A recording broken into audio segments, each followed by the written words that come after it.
നമസ്കാരം. ജീവിതം സാക്ഷിയിലേക്ക് സ്വാഗതം. സ്നേഹമാണ് അഖിലസാരമൊഴിയിൽ. അങ്ങനെ സ്നേഹത്തെ പ്രതിപാദിച്ച് ഒരുപാട് തത്വങ്ങളും പഴമൊഴികളും ഒക്കെ വന്നിട്ടുണ്ട്. സ്നേഹമാണ് പ്രധാനം, സ്നേഹമാണ് ദൈവം. എല്ലാവരെയും സ്നേഹിക്കുക, എല്ലാ ജീവരാശിയും സ്നേഹിക്കുക, ഇങ്ങനെയൊക്കെ പറഞ്ഞു കേട്ടിട്ടുണ്ട്. നമ്മളതിൽ തർക്കിക്കാൻ ഒന്നുമില്ല. പക്ഷേ ആരെ എപ്പോൾ എങ്ങനെ സ്നേഹിക്കണമെന്നൊരു നിയമമുണ്ട്. വൈരുദ്ധ്യം നിറഞ്ഞ സ്നേഹങ്ങൾ എന്ന് പറയുമ്പോൾ പല പ്രശ്നങ്ങളും ഉണ്ടാവും. വിവിധ തരത്തിലുള്ള കേസുകൾ ഇവിടെ കൈകാര്യം ചെയ്യുന്നുണ്ട്. അപൂർവമായിട്ടെങ്കിലും ഇന്നത്തെ പോലെയുള്ള ചില കേസുകൾ ഇവിടെ എത്താറുണ്ട്. കരുനാഗപ്പള്ളിക്കാരൻ രഘുനാഥൻ പിള്ളയാണ് ഇവിടുത്തെ പരാതിക്കാരൻ. പക്ഷെ ഞാൻ ആദ്യം വിളിക്കാൻ പോകുന്നത് ആരുടെ പേരിലാണോ അദ്ദേഹം പരാതി പറയുന്നത് ആ വ്യക്തിയാണ്. ശ്രീലതയുടെ വീടും കരുനാഗപ്പള്ളി തന്നെയാണ്. നമുക്ക് ആദ്യം ശ്രീലതയുടെ കാര്യം കേൾക്കാം. കാരണം പറയാൻ കൂടുതൽ ശ്രീലതയ്ക്കാണുള്ളത്. ബഹുമാനപ്പെട്ട ജഡ്ജിംഗ് പാനലിനെ പരിചയപ്പെടാം. ആർ സുപ്രഭ മാഡം, വിനോ വാഴയ്ക്കൽ, മോളി ജോർജ്. ഞാനിപ്പോൾ ശ്രീലതയെ വിളിക്കുകയാണ്. വരൂ ശ്രീലത.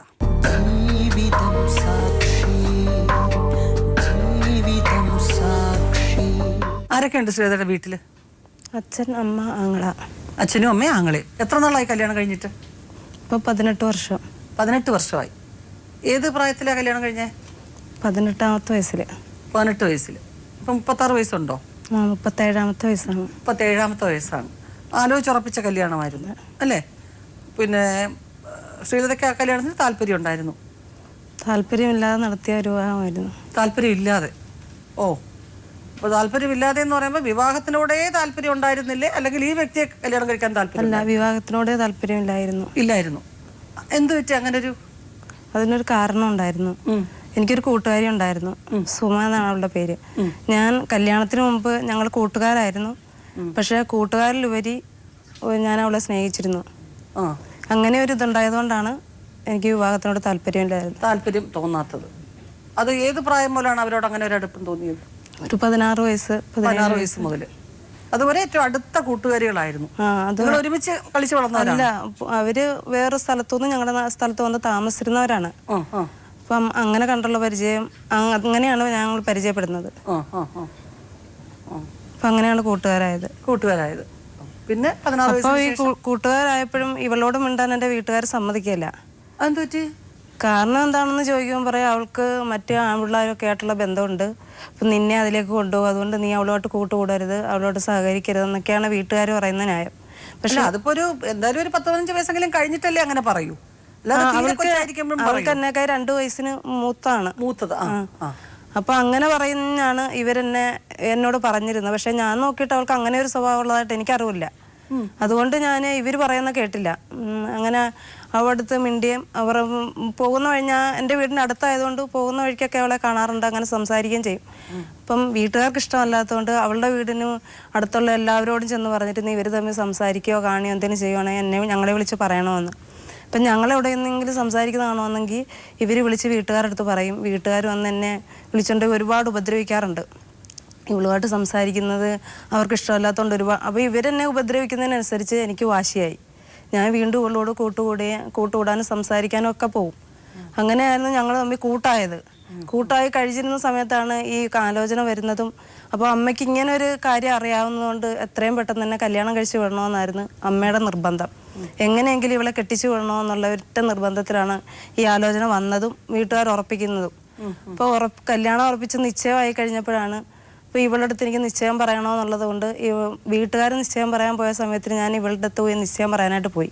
അപ്പം ഞങ്ങൾ സംസാരിച്ച് നിന്ന സമയത്താണ് വീട്ടുകാർ പോയിട്ട് തിരിച്ചു വന്നു. അപ്പോൾ വീട്ടുകാർ എന്നെ വിളിച്ചുകൊണ്ട് ഇവൾ തമ്മിൽ സംസാരിക്കുന്നത് കാണുമ്പം ഉപദ്രവിക്കുന്നത് കാരണം ഞങ്ങൾ സംസാരിച്ചുകൊണ്ടിരുന്നപ്പോൾ ഇവർ വന്നാണ്. ഞാൻ പിന്നെ വീട്ടിലോട്ട് പോയില്ല. എനിക്ക് അപ്പോഴത്തേനും വെപ്രായമുള്ളോ ഇവരെന്തെങ്കിലും എന്നെ ചെയ്യുമോ എന്നുള്ള ഒരു പേടിയായി. ഞാൻ ഇവിടുത്തെ അപ്പോൾ ഇവളെന്നോട് പറയുന്നുണ്ട്, നീ പൊക്കോ, നീ പോയില്ലെന്നുണ്ടെങ്കിൽ നിൻ്റെ വീട്ടുകാർ ഇവിടെ വന്ന് പ്രശ്നം ഉണ്ടാക്കും, അതുകൊണ്ട് നീ പോകാൻ പറഞ്ഞു. ഞാൻ പറഞ്ഞില്ല, ഞാൻ പോവില്ല, അവരെന്നെ ഉപദ്രവിക്കാറുണ്ട്, ഞാൻ പോകുന്നില്ല എന്ന് പറഞ്ഞു. അപ്പോൾ ഇവളുടെ അടുത്ത് പറഞ്ഞ ഒരു കാര്യം ചെയ്യുക. അന്നേരം ഞാൻ പറഞ്ഞ് എനിക്കിനി വീട്ടിലോട്ട് പോകണ്ട, വീട്ടിലോട്ട് ഞാൻ പോകുന്നില്ല, ഞാൻ നമുക്ക് എവിടെങ്കിലും പോകാം എന്ന് പറഞ്ഞാണ് അന്നേരം എൻ്റെ അടുത്ത് പറഞ്ഞൊരു കാര്യം ചെയ്യും, നീ എൻ്റെ അമ്മാവിയുടെ വീട്ടിൽ പോയി ഞാൻ അങ്ങോട്ട് വരാമെന്ന് പറഞ്ഞു. ഞാൻ അവിടെ പോയിരുന്ന സമയത്ത് വീട്ടുകാർ അപ്പോഴത്തേനും ഇവിടെ ഭയങ്കര അന്വേഷണമായി. എന്നെ കാണാതായി എന്ന് നാട്ടുകാരെല്ലാം അറിഞ്ഞപ്പോഴത്തേനും അന്വേഷണമായി കഴിഞ്ഞപ്പം ഈ സുമയുടെ വീട്ടിൽ ചെന്ന് എന്നെ തിരക്കി. വീട്ടിൽ തിരക്കി ചെന്നപ്പോൾ അവൾ പറഞ്ഞു, എനിക്കറിയില്ല അവളെവിടെ ഉണ്ടെന്ന്. എൻ്റെ അടുത്ത് ചോദിക്കണ്ട, എനിക്കറിയില്ല എന്ന് പറഞ്ഞു. അപ്പോൾ അവർ പറഞ്ഞു, ഇല്ല, നീ അറിയാതെ അവൾ എങ്ങും പോയില്ല, അവൾ എവിടെ ഉണ്ടെന്ന് നിനക്കറിയാം, നീ പറഞ്ഞെങ്കിലേ പറ്റുള്ളൂ എന്ന് പറഞ്ഞു. അപ്പം പറഞ്ഞു ഇല്ല എന്ന് പറഞ്ഞു. അപ്പോൾ എൻ്റെ അമ്മ അവളോട് പറഞ്ഞ് ഇല്ല, നീ പറയണം, പറഞ്ഞില്ലെന്നുണ്ടെങ്കിൽ നാളെ നീ എൻ്റെ ശവമേ കാണത്തുള്ളൂ, അതുകൊണ്ട് നീ പറയണം, നീ പറഞ്ഞേ പറ്റുള്ളൂ എന്ന് പറഞ്ഞു. അങ്ങനെ ഒരു സന്ധ്യ വരെ ഞാൻ അവിടെ ഇരുന്നു. അപ്പോൾ സന്ധ്യ ആയപ്പോൾ ഇവൾ എൻ്റെ അടുത്ത് വന്ന് പറഞ്ഞ്, അവളും അവളുടെ കൊച്ചച്ഛൻ്റെ മോനും കൂടാണ് വന്നത്. അപ്പോൾ അവർ രണ്ടുപേരോട് എൻ്റെ അടുത്ത് വന്ന് പറഞ്ഞ്, ഞാനൊരു കാര്യം പറയാം, നിൻ്റെ വീട്ടിൽ നിന്ന് അമ്മ വന്ന് എൻ്റെ അടുത്ത് നിനക്ക് ഒരുപാട് കരയാൻ പറയുകയൊക്കെ ചെയ്ത് നിൻ്റെ അമ്മ മരിക്കുമെന്നൊക്കെ പറഞ്ഞ്, അതുകൊണ്ട് അവരിൻ്റെ വീട്ടിൽ ഞാൻ നീ എവിടെ ഉണ്ടെന്ന് പറഞ്ഞിട്ടുണ്ട്, അവരിപ്പോൾ വരുമെന്ന് പറഞ്ഞു. അവർ അന്നേരം തന്നെ അവർ വരികയും ചെയ്തു. അവർ വന്ന് എന്നെ കൂട്ടിക്കൊണ്ട് പോവുകയും ചെയ്തു. കൂട്ടിക്കൊണ്ടുപോയി വീട്ടിൽ കൊണ്ടുപോയി ഇവരെന്നെ ഒരുപാട്, നിങ്ങൾ തമ്മിൽ എന്താ ബന്ധം, എന്താ നിന്നെ അവൾ എന്ത് ചെയ്ത്, അങ്ങനെ ഇങ്ങനെ പറഞ്ഞ് ഒരുപാട് എന്നെ ഇവർ ടോർച്ചർ ചെയ്തു. അപ്പോൾ അമ്മേൻ്റെ അടുത്ത് പറഞ്ഞു, ഈ കല്യാണം ഞങ്ങൾ ഉറപ്പിക്കാൻ പോവാ, നീ സമ്മതിച്ചില്ലെന്നുണ്ടെങ്കിൽ നിൻ്റെ മുന്നിൽ ഞാൻ ചാവും, അത് കാണണ്ടെന്നുണ്ടെങ്കിൽ നീ കല്യാണത്തിന് സമ്മതിച്ചെങ്കിലേ പറ്റത്തോളം എന്ന് പറഞ്ഞു. അങ്ങനെ അമ്മയുടെ ആ നിർബന്ധത്തിന് വഴങ്ങിയാണ് ഈ വിവാഹത്തിന് ഞാൻ സമ്മതിച്ചത്. അല്ലെങ്കിൽ ഒരു കാരണവശാലും ഈ വിവാഹം ഞാൻ അവരോട് പറഞ്ഞതാണ്, എനിക്ക് ഇഷ്ടമല്ല ഈ വിവാഹം, എനിക്ക് വേണ്ടാന്ന്. അപ്പോൾ അവർ കേൾക്കാതെയാണ് ഈ വിവാഹം, അവർ നിർബന്ധിച്ചതാണ് വിവാഹത്തിന് എന്നെ കൊണ്ട് സമ്മതിപ്പിച്ചതും വിവാഹം നടന്നതും. അല്ല, അപ്പൊ ഈ ഇത്രയും ആൾക്കാരൊക്കെ അറിഞ്ഞ സ്ഥിതിക്ക് ചെറുക്കൻ്റെ വീട്ടുകാരും ഈ കാര്യം അവർ പറഞ്ഞപ്പോൾ അവർ പറഞ്ഞു, ഇനി ജീവിതകാലം മുഴുവൻ സുമയും നീ ഇങ്ങോട്ട് കാണാൻ പാടില്ല, സംസാരിക്കാൻ പാടില്ല, അങ്ങനെ എന്നുണ്ടെങ്കിൽ കല്യാണത്തിന് സമ്മതിക്കാമെന്ന് പറഞ്ഞു. അപ്പോൾ അമ്മ ഇത് പറഞ്ഞ കാരണം ഞാൻ അവരോട് പറഞ്ഞില്ല, ഞങ്ങൾ തമ്മിൽ ഇനി കാണുകയോ സംസാരിക്കുകയോ ചെയ്യില്ല, അങ്ങനെ പറഞ്ഞാണ് കല്യാണം നടത്തിയത്. പക്ഷേ കല്യാണം കഴിഞ്ഞ് കുറച്ച് നാൾ വരെയും എനിക്ക് അങ്ങോട്ട് അത് ഉൾക്കൊള്ളാനോ അദ്ദേഹത്തിൻ്റെ ഇഷ്ടത്തിന് നിൽക്കാനോ ഒന്നും എനിക്ക് പറ്റിയിട്ടില്ല. അപ്പോഴത്തന്നെ എന്നോട് പറഞ്ഞു, നിനക്ക് ഇഷ്ടമില്ല എന്നത്തെ കല്യാണം എന്നുണ്ടെങ്കിൽ നമുക്കിത് ബന്ധം ഒഴിയാം, അല്ല ഇത് മുന്നോട്ട് കൊണ്ടുപോയിട്ടൊരു കാര്യമില്ല എന്ന് പറഞ്ഞതാണ്. പിന്നെ അഡ്ജസ്റ്റ് ചെയ്താണ് 13 വർഷം വരെ പിന്നെ ഞങ്ങൾ തമ്മിൽ കണ്ടിട്ടേ ഇല്ല. ഞങ്ങൾ മനഃപൂർവ്വം കാണാൻ സാഹചര്യം ഉണ്ടായിട്ട് പോലും കാണുകയോ സംസാരിക്കുകയോ ചെയ്യാതെ മാറി പോയിട്ടേ ഉള്ളൂ. അങ്ങനെ 13 വർഷം കഴിഞ്ഞ് എൻ്റെ വീട്ടിൽ ഞങ്ങൾ തമ്മിൽ തന്നെ ചെറിയ പ്രശ്നങ്ങളും അങ്ങനെ ഒരുപാട് പ്രശ്നങ്ങൾ ഞങ്ങൾ ഒരുപാട് അകന്നു, ഞാനും എൻ്റെ ഭർത്താവും തമ്മിൽ. അങ്ങനെ സാമ്പത്തികമായിട്ട് ഒരുപാട് പ്രശ്നങ്ങളുണ്ടായിരുന്നു ഞങ്ങൾ തമ്മിൽ. അങ്ങനെ അകന്നു കഴിഞ്ഞപ്പോഴാണ് സുമയടുത്ത് വീണ്ടും ഞാൻ അവളെ വിളിക്കുന്നതും സംസാരിക്കുന്നതും ഒക്കെ. ഫോണിൽ വിളിച്ച് സംസാരിച്ചാണ് വീണ്ടും ഞങ്ങൾ കൂട്ടുകാരായതും ഞങ്ങൾ രണ്ടുപേരുമാണ് ഒരുമിച്ച് പോയതും. അപ്പം ഫോൺ നമ്പറൊക്കെ ഉണ്ടായിരുന്നു. ഒരു ദിവസം എന്നെ കണ്ടപ്പോൾ എനിക്ക് എൻ്റെ നമ്പർ എൻ്റെ നമ്പർ മേടിച്ചുകൊണ്ട് പോയതാണ്. അങ്ങനെയാണ് ഞങ്ങൾ രണ്ടുപേരോടാണ് പോയത്. അങ്ങനെ സുമയുടെ കൂടെ അങ്ങ് ഇറങ്ങിപ്പോയി. സുമയുടെ ഫാമിലി ലൈഫ് എങ്ങനെ? അവർ കല്യാണമൊന്നും കഴിച്ചില്ലേ? കഴിച്ചു. അതിൽ 2 കുട്ടികളുണ്ട്. അവരുടെ വീട്ടിലും പുള്ളിക്കാരന് പിന്നെ ഇവളെ പിന്നെ സംശയമാണ്. എല്ലാവരെയും കൂട്ടി പറയും. പിന്നെ അയാൾ മദ്യപിക്കും, കഞ്ചാവ് വലിക്കുകയൊക്കെ ചെയ്യുന്ന ആളാണ്. അങ്ങനെ ഒരുപാട് ഉപദ്രവിക്കുകയൊക്കെ ചെയ്യുമായിരുന്നു. അങ്ങനെയാണ് അവളും വന്നത്. ഞങ്ങൾ രണ്ടുപേരും അങ്ങനെയാണ് പോകാൻ കാരണം. അപ്പം ആ ജീവിതം അവളും മടുത്തത് കൊണ്ടാണ് പോയത്. അപ്പം ഈ 2 കുഞ്ഞുങ്ങളോ? കുട്ടികളെ വീട്ടിൽ നിർത്തിയിട്ടായിരുന്നു പോയത്. കാരണം അവരെ കൊണ്ടുപോകാൻ എന്ന് പറഞ്ഞു കഴിഞ്ഞാൽ ഒരു പരിചയമില്ലാത്ത ഒരു സ്ഥലത്തേക്ക് പത്രത്തിലൊരു പരസ്യം കണ്ടാണ് പോകുന്നത്. പെരുമ്പാവൂർ ഐഷ എന്ന് പറയുന്ന തുണിക്കടയിൽ ആളെടുപ്പുണ്ട്, അങ്ങനെ ഒരു പത്രത്തിൽ പരസ്യം കണ്ടാണ് പോയത്. അപ്പോൾ അവിടെ ഹോസ്റ്റലുണ്ട്. അപ്പോൾ കുട്ടികളെ കൊണ്ടുപോയി കഴിഞ്ഞ് കഴിഞ്ഞാൽ ഹോസ്റ്റലിൽ നിർത്താൻ പറ്റുകയില്ല. പിന്നെ പരിചയമില്ലാത്ത ഒരു സ്ഥലവും പരിചയമില്ലാത്ത ആൾക്കാരും 2 പെൺകുട്ടികളെ ഒരിക്കലും അങ്ങനെ കൊണ്ടുപോകാൻ പറ്റാത്തത് കൊണ്ടാണ് അവരെ കൊണ്ടുപോകാഞ്ഞത്. പിന്നെ കുട്ടികളെ കൊണ്ടുപോകാൻ ശ്രമം നടത്തിയോ? ഇല്ല. ഞാൻ ഒരു തവണ എൻ്റെ വീട്ടിൽ വിളിച്ചപ്പോൾ ഞാൻ പറഞ്ഞതാണ്, എൻ്റെ മക്കളെ എന്നാൽ എനിക്ക് തരാൻ പറഞ്ഞപ്പം എൻ്റെ ആങ്ങളെ അന്നേരം തിരിച്ച് മറ്റൊരു ഭാഷയാണ് എന്നോട് പറഞ്ഞത്. അപ്പം അവരൊരിക്കലും തരില്ല എന്നുള്ളത് കൊണ്ട് പിന്നെ ഞാൻ അതിന് ശ്രമിച്ചില്ല. വളരെ ചെറുപ്പത്തിൽ പിന്നെ നിങ്ങളുടെ ഒരു കുടുംബാന്തരീക്ഷം എന്ന് പറയുന്ന അച്ഛൻ നല്ല സ്നേഹിക്കുന്ന മനുഷ്യനായിരുന്നു. അച്ഛനും അമ്മയും എന്നും വഴക്കായിരുന്നു. ഞങ്ങൾക്ക് അറിവായ പ്രായം തൊട്ട് തന്നെ അച്ഛനും അമ്മയും എന്നും വഴക്കാണ്. പിന്നെ മറ്റു കൂട്ടുകാരും മറ്റൊരു അയലത്ത് വീട്ടിൽ പോകാനോ കൂട്ടുകാരുമായിട്ട് സഹകരിക്കാനോ ഒന്നും അച്ഛൻ സമ്മതിച്ചിട്ടില്ല. പിന്നെ അങ്ങനെ എന്തെങ്കിലും കൂട്ടുകാരുമായിട്ട് കളിക്കാനോ അങ്ങനെ എന്തെങ്കിലും പോയി കഴിഞ്ഞാൽ അപ്പം തന്നെ ഒരുപാട് ഉപദ്രവം അടിക്കുകയൊക്കെ ചെയ്തിട്ടുണ്ട്. അതുകൊണ്ട് ഞങ്ങൾ ഒരുപാട് കൂട്ടുകാരുമായിട്ടൊന്നും സഹകരണം അങ്ങനെയൊന്നും ഇല്ലായിരുന്നു. സ്കൂളിൽ പോവും. സ്കൂളിൽ കൂട്ടുകാരില്ലേ? അവിടെ കൂട്ടുകാർ വീട്ടിലൊന്നും വരുന്ന കൂട്ടുകാരല്ല. അല്ല, സ്കൂളിൽ ചെന്ന് കൂട്ടുകാരില്ലേ? അതുണ്ട്. അയൽവക്കത്തായിട്ടോ അല്ലെങ്കിൽ അടുത്ത ബന്ധുക്കളായിട്ടോ അങ്ങനെ ഏതെങ്കിലും പുരുഷന്മാരുടെ പെരുമാറ്റം കുട്ടിയെ വേദനിപ്പിച്ചിട്ടുണ്ടോ? ഉണ്ടോ? ഇല്ല. ഒരു തരത്തിലും അങ്ങനെ വളരെ അങ്ങനെയൊക്കെ നടക്കാറുണ്ട്. വളരെ ചെറുപ്പത്തിൽ ഒരു അബ്യൂസ് ചെയ്യാനുള്ള ശ്രമമോ അല്ലെങ്കിൽ എന്തെങ്കിലും അവരുടെ പെരുമാറ്റത്തിൽ പ്രശ്നമാണെന്ന് കണ്ട് അങ്ങനെ പുരുഷന്മാരോടൊരു പ്രശ്നമോ കാര്യങ്ങളോ തോന്നുന്ന ഒരവസ്ഥ ഉണ്ടായിട്ടുണ്ടോ? അങ്ങനെ മറ്റേ അയലത്ത് അങ്ങനെ ഒരു വീട്ടിൽ പോകാറില്ലായിരുന്നു. അതുകൊണ്ട് അങ്ങനെയൊന്നും ഉണ്ടായിട്ടില്ല. അച്ഛനും അമ്മയും വഴക്കുണ്ടാവുമായിരുന്നു. അത് അവരുടേതായിട്ടുള്ള പേഴ്സണൽ കാര്യങ്ങൾ അത്രേ ഉള്ളൂ.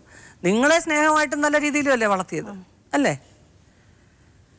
അപ്പോൾ ഇത് ഒരാളിൻ്റെ വളരെ എനിക്കറിഞ്ഞുകൂടാ, ഇത് ഒരു മെഡിക്കൽ സയൻസിൽ ഇതിന് ജനിതകമായ വൈകല്യമാണോ അങ്ങനെയാണോ എന്നൊന്നും എനിക്ക് അറിഞ്ഞുകൂടാ. എന്തായാലും നിങ്ങൾക്ക് പ്രസവിക്കാനോ അങ്ങനെയുള്ള ബുദ്ധിമുട്ടുകളൊന്നും ഉണ്ടായില്ല. നിങ്ങളുടെ ഭർത്താവ് എന്തായാലും നിങ്ങളുമായിട്ട് സ്നേഹിച്ച് കഴിഞ്ഞ് എന്നുള്ളത് സത്യം തന്നെയല്ലേ, കുറച്ചു കാലമെങ്കിലും. അത് അങ്ങനെയാണ്. പക്ഷെ എനിക്ക് അതിനോടൊട്ടും താല്പര്യം ഉണ്ടായിരുന്നില്ല. അപ്പം നിങ്ങൾക്ക് ആ ലൈഫിനോടായിരുന്നില്ല താല്പര്യം എന്നുള്ളതാണ് സത്യം. അപ്പം നിങ്ങൾ ആദ്യം കല്യാണത്തിന് മുൻപേ ഇറങ്ങിപ്പോവാൻ ഒരു ധൈര്യം കാണിച്ച സ്ഥിതിക്ക് ഈ കുട്ടികൾ ഉണ്ടാകുന്നതിന് മുൻപ് നമ്മൾ പിരിയാമെന്ന് ഭർത്താവ് പറഞ്ഞപ്പോൾ തന്നെ പിരിഞ്ഞിരുന്നെങ്കിൽ ആ കുഞ്ഞുങ്ങളുടെ ഭാവിയെങ്കിലും രക്ഷപ്പെടുമായിരുന്നു. അതന്ന് പിന്നെ വീട്ടുകാരപ്പം എന്തായാലും കെട്ടിച്ചു വിട്ടല്ലേ, അതുകൊണ്ട് നിങ്ങൾ അഡ്ജസ്റ്റ് ചെയ്ത് ജീവിക്ക്, പിന്നെ ഇത്രയും ബുദ്ധിമുട്ടി കഷ്ടപ്പെട്ടൊക്കെ ഞങ്ങൾ അയച്ചതല്ലേ, അതുകൊണ്ട് നിങ്ങൾ അഡ്ജസ്റ്റ് ചെയ്ത് ജീവിക്കണമെന്ന് പറഞ്ഞുകൊണ്ട് എല്ലാം നമ്മളങ്ങനെ വീട്ടുകാരുടെ തലയിൽ വെക്കാവോ? തെറ്റല്ലേ അത്?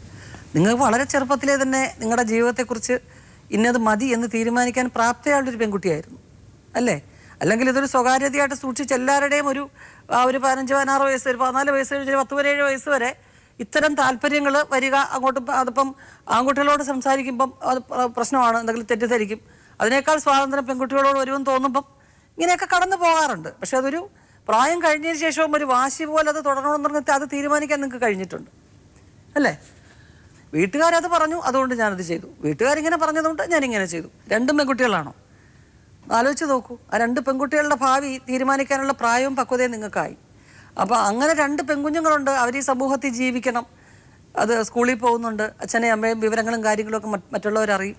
അപ്പോൾ ആ കുഞ്ഞുങ്ങളെക്കുറിച്ചൊരു ചിന്ത ഒരു നിമിഷം നിങ്ങൾ ചിന്തിക്കാൻ നിങ്ങൾക്ക് തോന്നിയില്ല. നിങ്ങളുടെ ഒരു ശാരീരികമായിട്ടും മാനസികമായിട്ടും ഉള്ള ഒരു താല്പര്യം, ആ ഒരു താല്പര്യം നടപ്പിലാക്കുക എന്നുള്ളത് മാത്രമേ നിങ്ങളുടെ ജീവിതത്തിൽ ലക്ഷ്യമായിട്ട് നിങ്ങൾ കണ്ടിരുന്നുള്ളൂ. ഇപ്പോൾ എവിടെ താമസിക്കുന്നത്? ഞാൻ പെരുമ്പാവൂര്. അവിടെ ജോലി ചെയ്യുന്നുണ്ടോ? ജോലി ചെയ്ത് നിങ്ങളും സുമയും കൂടെ താമസിക്കുന്നു? അല്ല, വേറൊരു കുട്ടിയോടുണ്ട് ഞങ്ങളുടെ കൂടെ തന്നെ. ഇനിയൊരു കുട്ടിയുണ്ടോ? അവര് പിന്നെ നിങ്ങളുടെ പാത പിന്തുടരുന്ന അല്ല, ഞങ്ങളുടെ കൂടെ ജോലി ചെയ്യുന്നതാണ്. അത്രേ ഉള്ളൂ. അവര് അല്ലാതെ ഇത്തരം താല്പര്യങ്ങൾ മാത്രമുള്ളവരല്ല. അപ്പൊ ആ സുമയുടെ അത് നിങ്ങൾക്ക് നല്ല വ്യക്തമായിട്ട് അറിയാവോ? അവർക്കറിയാവോ നിങ്ങൾ രണ്ടുപേരും ഇങ്ങനെ ജീവിക്കുകയാണെന്നുള്ളത്? രണ്ടുപേരും ഒരുമിച്ച് ഇല്ല, അതും അറിയില്ല അവർക്ക്. നിങ്ങൾ 2 കൂട്ടുകാരികൾ ജീവിക്കുന്നതേ അവർക്ക് അറിയത്തുള്ളൂ. അപ്പോൾ ഈ സുമയുടെ കുട്ടികളും ആ ഭർത്താവ് എന്ത് ചെയ്തു? അയാൾ വേറെ കല്യാണം കഴിച്ചു. അപ്പോൾ അവർ നല്ല കുടുംബമായിട്ട് നല്ല രീതിയിൽ ജീവിക്കുന്നു. ആ കുട്ടികൾക്ക് അവരെന്തെങ്കിലും കൊടുക്കാറുണ്ടോ? ഇല്ല, ഒരു തവണ കാണാൻ ചെന്നപ്പോൾ അവർക്ക് കാണണ്ടെന്ന് പറഞ്ഞു. കല്യാണം കഴിഞ്ഞ് 13 കൊല്ലം അവർ സ്വസ്ഥമായിട്ട് ജീവിച്ചിട്ട് ഇടയ്ക്ക് ഫോൺ നമ്പർ കൊടുത്തു, ജന്മം കൊടുത്തു. അപ്പോൾ 2 പെൺകുഞ്ഞുങ്ങൾ. ഇപ്പോൾ ഇങ്ങനെ ഒരാൾക്കൊരു താല്പര്യം വന്നു, ഇതൊന്നും ലോകമുണ്ടായ കാലം മുതലേക്കെ ഉള്ള സംഗതികളാണ്. ഇതൊരു അത്ഭുതകരമായ കാര്യമൊന്നുമല്ല. അതിനെ ഒരു അവജ്ഞയോടോ വെറുപ്പായിട്ടോ ഒന്നും ഈ കേസ് ഡീൽ ചെയ്യാൻ ഞങ്ങൾ ആഗ്രഹിക്കുന്നില്ല. ഒരാളിന് അങ്ങനെ ഒരു പേഴ്സണൽ താല്പര്യം ഉണ്ടായിക്കൂടാ, അത് തെറ്റാണ് എന്നൊന്നും പറയാൻ ആളല്ല. പക്ഷേ 2 കുഞ്ഞുങ്ങൾ, ആ കുഞ്ഞുങ്ങളുടെ ഭാവി അതുങ്ങളുടെ താല്പര്യം എന്ന് പറയുന്നത് കണക്കിലെടുക്കേണ്ട കാര്യമുണ്ട് അല്ലേ? അപ്പം നിങ്ങൾ അതിനെക്കുറിച്ച് നിങ്ങൾ ചിന്തിച്ചില്ല. നിങ്ങളിപ്പോൾ അവിടെ ചെന്ന് സുമയായിട്ടുള്ള സൗഖ്യം, നല്ല സന്തോഷമായിട്ട് ജീവിക്കുന്നു.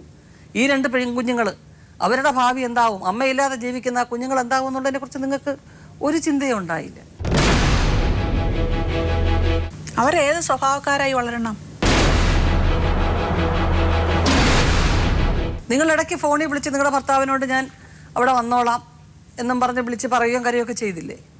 ഞാൻ 3-4 തവണ പോയിരുന്നു. അല്ല, നിങ്ങളുടെ ഭർത്താവിനെ വിളിച്ച് അങ്ങനെ പറഞ്ഞില്ലേ? എന്നിട്ട് അദ്ദേഹം നിങ്ങളെ അന്വേഷിച്ച് വന്നില്ലേ? വന്നിരുന്നു. എന്നിട്ട് നിങ്ങൾ കൂടെ പോയോ? എൻ്റെ മക്കളെ കാണാൻ വേണ്ടിയാണ് ഞാൻ പോയത്. അവിടെ വന്ന് ജീവിച്ചോളാന്നൊക്കെ നിങ്ങൾ പറഞ്ഞിട്ടല്ലേ അങ്ങനെ വന്നേ? അല്ലെങ്കിൽ വന്ന് വിളിക്കില്ല എന്നുള്ളത് അറിയാം. അതുകൊണ്ട് അപ്പൊ അങ്ങനെ ആ മനുഷ്യനെ പറ്റിച്ചു. സുമയുടെ ഭർത്താവിന് സാമർത്ഥ്യം ഉണ്ടായിരുന്നു, അയാൾ വേറെ കല്യാണം കഴിച്ചു പോയി. ഈ മനുഷ്യൻ നിങ്ങളെ ഗതിയെന്നും പറഞ്ഞ് നിങ്ങളെ സ്നേഹിച്ച് നിങ്ങൾ തിരിച്ചു വരട്ടെ എന്നും പറഞ്ഞ് അയാൾ വേറെ ഒരു കല്യാണം കഴിച്ചിട്ടില്ല. നിങ്ങളെപ്പോലെ ഇങ്ങനെ ശാരീരികമായ താല്പര്യം മാത്രം മനസ്സിൽ വെച്ച ഒരാളായിരുന്നെങ്കിൽ അയാൾക്ക് എന്നേ വേറെ കല്യാണം കഴിക്കാം. ഒരിക്കലും നിങ്ങളുടെ കുഞ്ഞിനെ കാണാൻ പറ്റൂല. 2-3 പ്രാവശ്യം അങ്ങനെ വന്നു, കൊണ്ടുപോയി കുഞ്ഞുങ്ങളെ കാണിച്ചു കൊണ്ടുവന്നു. അപ്പൊ അങ്ങേരുടെ മനസ്സിലൊരു ആത്മാർത്ഥമായ സ്നേഹം നിങ്ങളോടുണ്ട്. എന്നിട്ട് അവിടെ നിങ്ങൾ വീട്ടിൽ ചെന്നിട്ട് കുറച്ച് ദിവസം ഇങ്ങനെ ഒപ്പിച്ചൊക്കെ നിന്നിട്ട് എഴുതി വെച്ചിട്ട് നിങ്ങൾ സുമയുടെ കൂടെ പോകും അല്ലേ? അങ്ങനെയല്ലേ ചെയ്തിട്ടുള്ളത്?